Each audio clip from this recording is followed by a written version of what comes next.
Welcome back to the deep dive. This is it. The final chapter. Exactly. The culmination of our whole series on marketing in the global economy.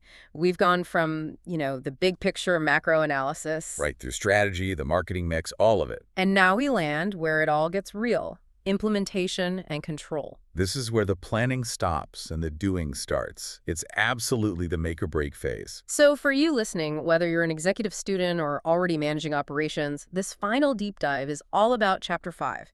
Implementing and controlling in the marketing planning process. We're going to get into the frameworks that really turn those abstract ideas into results you can actually measure. We're talking organizational design, budgets, ethics. And of course, customer relationships. Yeah. The mission here is to move you beyond just knowing what to do to really understanding how to make sure it gets done.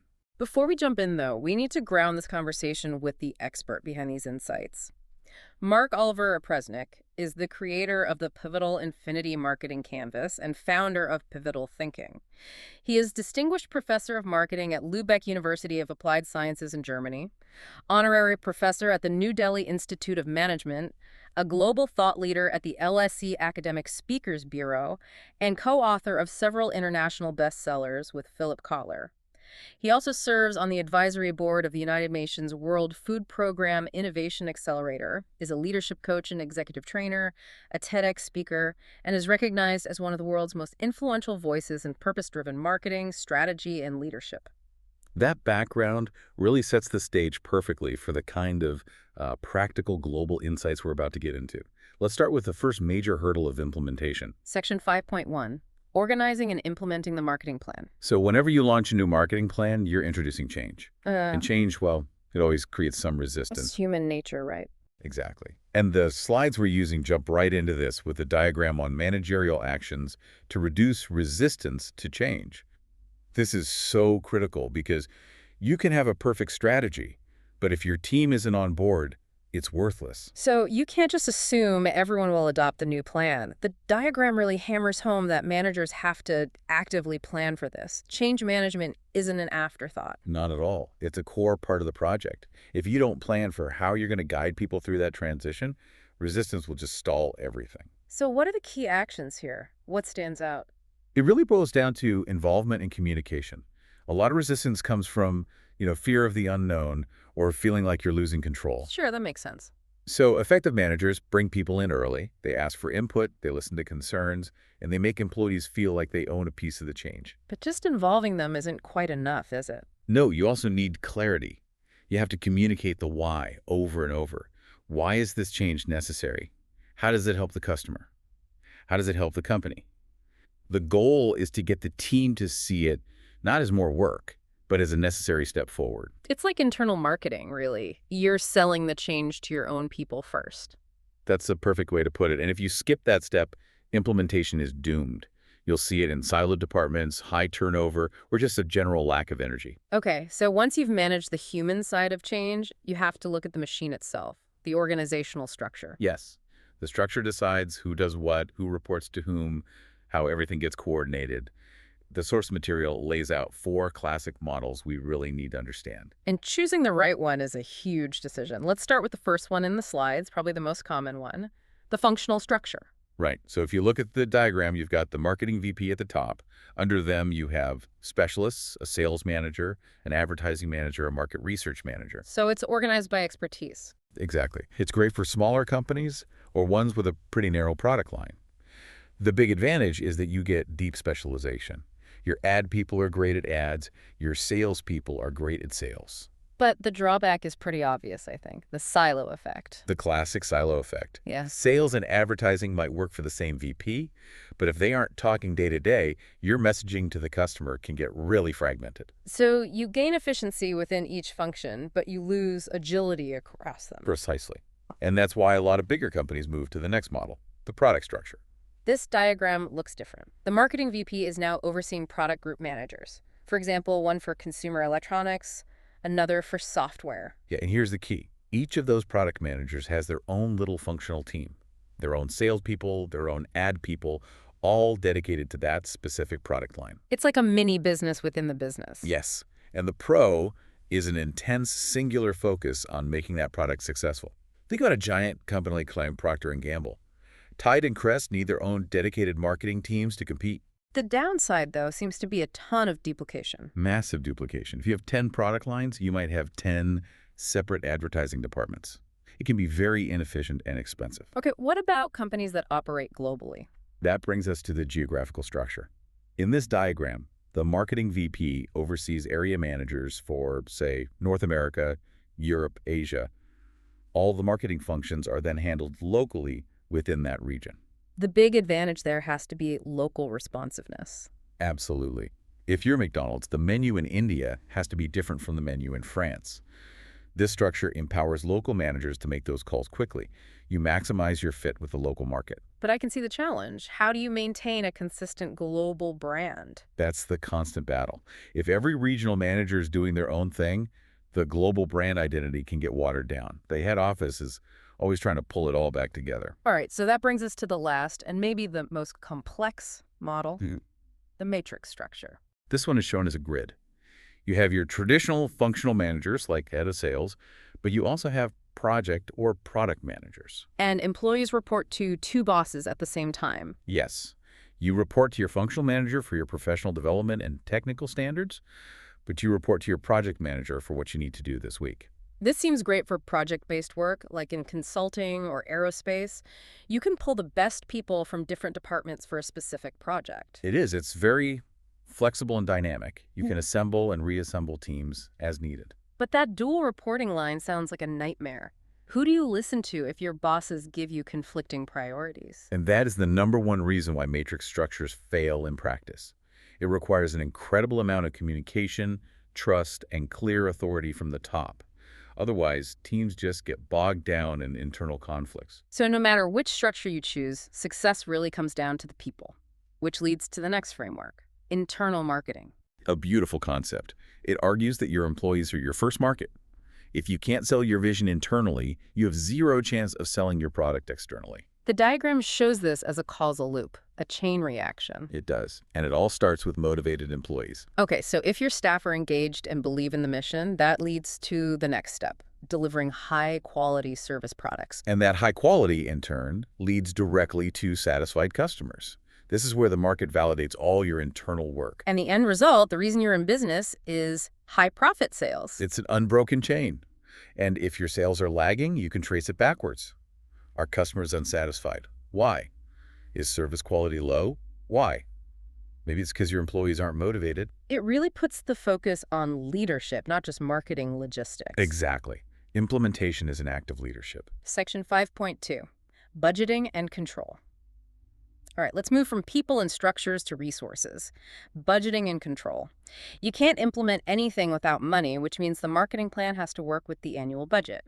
And the slides give us a great comparison table that shows how these two documents are related, but also how they're often in conflict. Right. On the surface, they seem similar. Both are usually for 1 year, and both are supposed to support the company's big strategic plan. But they're created by different parts of the organization, and that's where the friction starts. Let's break that down. The table says the compilation source is different. The marketing plan is compiled by, well, marketing. Of course.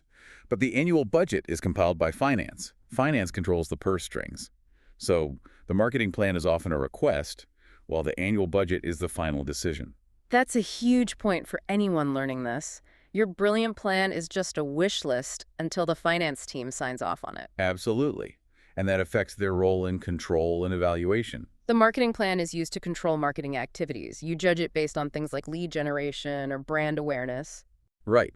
It's about the effectiveness of the marketing itself. But the annual budget controls the whole company. It's used to evaluate the financial performance of everyone and to make sure the company as a whole is hitting its numbers. So marketing might say a launch was a creative success, but finance will say whether it stayed on budget and hit its ROI target. Two different definitions of success. And this all comes together in a fascinating way with the sales budget. The slides point out its unique position. It's a two-faced document, in a way. The sales budget is an output of the marketing plan. Marketing does its homework and projects what it thinks it can sell. But then finance takes that number, and it becomes the foundation of the entire annual budget for the whole company. Everything from How many people to hire in operations to how much raw material to buy is based on that sales forecast. So if marketing gets it wrong, The whole company's financial plan is built on a shaky foundation. These two documents absolutely have to be in sync for the business to be stable. Section 5.3, ethical, social, and environmental aspects of marketing planning. Okay, moving on. In today's global economy, marketing isn't just about the numbers, it's about ethics, social impact, and the environment. And ignoring these things isn't just bad for society, it's a huge business risk. The slides first look at this through the lens of a focal social marketing organization. The diagram here shows a different kind of relationship map. It's much broader than for a typical company. At the center, you have the organization, but it has to manage equal relationships with three groups: the target audience, its partners, and the publics. So a normal company has a customer. A social marketing org has a target audience it's trying to influence, maybe to get them to stop smoking or conserve water. Exactly, but it can't do that alone. It relies on partners like government agencies or other nonprofits, and it has to manage the public opinion, the media, because its credibility is everything. So implementation for a social marketing organization is much more about collaboration and reputation management. Far more. Trust is the primary currency. Now, for commercial companies, environmental concerns are huge. The slides break this down into 3 levels of green marketing activities. This gives us a great way to measure how serious a company really is about sustainability. Let's start at the deepest level, strategic greening. This is a fundamental change to the business model itself. The example given is an Australian car wash firm, Carvelovers, that designed its entire system to be a closed loop that recycles all its water. So it's not just a marketing campaign, it's core to their operations. It's who they are. Then you have the next level down, quasi-strategic greening. This is a substantial change, but not a total reinvention. The example is hotels asking guests if they want their towels washed daily. Right. It's an operational change that saves water and money, but the hotel is still fundamentally a hotel. And the most superficial level is tactical greening. This is often just about promotion. The example is a water company running an ad campaign during a drought to encourage people to save water. It's important, but it's temporary and communication-based. So when you hear a company talk about being green, you have to ask which level they're really operating at. Exactly. Are they just talking the talk, or are they fundamentally changing how they walk the walk? And this speaks to a bigger truth. Companies have to answer to a lot more people than just their customers. The slides list out the key stakeholders. And it's a long list. There are 9 groups shown in the diagram. Let's run through them. You have competitors, suppliers, government, customers, media, trade association. The local community, the financial community, and special interest groups. And the challenge is that these groups often want conflicting things. Constantly. The financial community wants higher profits this quarter, but the local community wants you to invest in a costly new water treatment facility. It's a balancing act. Which brings us to a framework for how to think about that balancing act. The pyramid of social responsibility. This model gives us a clear hierarchy of a company's obligations. And it starts at the bottom, the foundation. What is the absolute base requirement? Economic responsibility. Be profitable. Right. A company that goes bankrupt can't do any good for anyone. Profit is the engine. Right. Built on top of that is legal responsibility. Obey the law. This is the bare minimum standard for behavior. Then we move up to ethical responsibility. Be ethical. This is about doing what's right even when the law doesn't require it. It's about your corporate values. And at the very top of the pyramid, Philanthropic responsibility. Be a good corporate citizen. This is the voluntary stuff, donating to charity, supporting local arts. It's the cherry on top, but you can only afford it if the rest of the pyramid is strong. Section 5.4, developing and managing customer relationships. Okay, so all of this, structure, budgets, ethics, it all has to lead to one thing: creating valuable customer relationships. And to do that, the slides argue we need to throw out our old ways of measuring success. The chart here shows a shift away from old internal metrics to new relationship-focused ones. It's a huge shift in mindset, from transactions to relationships. So out with old metrics like market share or just the raw number of customers. Right, because market share doesn't tell you if those customers are profitable. Instead, the new metrics are things like share of key customers and customer retention rate. It's about quality, not just quantity. Exactly. And instead of just counting customers, we should be calculating customer lifetime value, CLV, and share of wallet. How much is this relationship worth over the long haul? This even extends to internal metrics. Instead of just counting the number of employees, We should be tracking things like employee retention and the employee satisfaction index. which connects right back to that internal marketing loop we talked about. Happy employees lead to happy customers. It's all connected, even costs. We should move from looking at broad direct costs to specifics like cost per acquisition and campaign efficiency. And since CLV is so important, the slides show a detailed 7-step process to measure customer lifetime value. And this shows it's not a simple calculation, it's a whole strategic process. Let's walk through it. It has to start with customer acquisition. Step 1. But right after that, step 2 is crucial. Customer profitability. You have to figure out which customers are actually making you money. Then you focus on customer retention, keeping those profitable ones. And if you lose one, step 4 is customer win back. It's often cheaper to win back an old customer than to find a new one. Once you have all that data, you can do customer segmentation. Grouping them by value and behavior. And only then can you really implement effective customer relationship management, CRM. The segmentation tells you how to use the CRM tool. And when you've done all that, you can finally calculate the output, the actual customer lifetime value, CLV. It's a continuous cycle of measurement and management. But underneath all these numbers and processes, there has to be something more, a purpose. Which brings us to Simon Sinek's Golden Circle. A fantastic model. It's 3 concentric circles: what, how W, and WHY. And most companies communicate from the outside in. They start by telling you what they do. We sell cars. Right. Some will tell you how they do it. Our cars have great fuel efficiency, but very few start from the center. The WHY, their purpose, their core belief. And the slides are clear on this. The WHY is not about making money. That's just a result. The WHY is the reason you exist. Inspirational leaders and brands start with their WHY. If you start there, you don't just attract customers, you attract believers, people who are loyal because they share your values. And that kind of loyalty is far more durable. It leads directly to higher CLV. It's the perfect lead-in to the final quote in this chapter from the legendary Philip Kotler.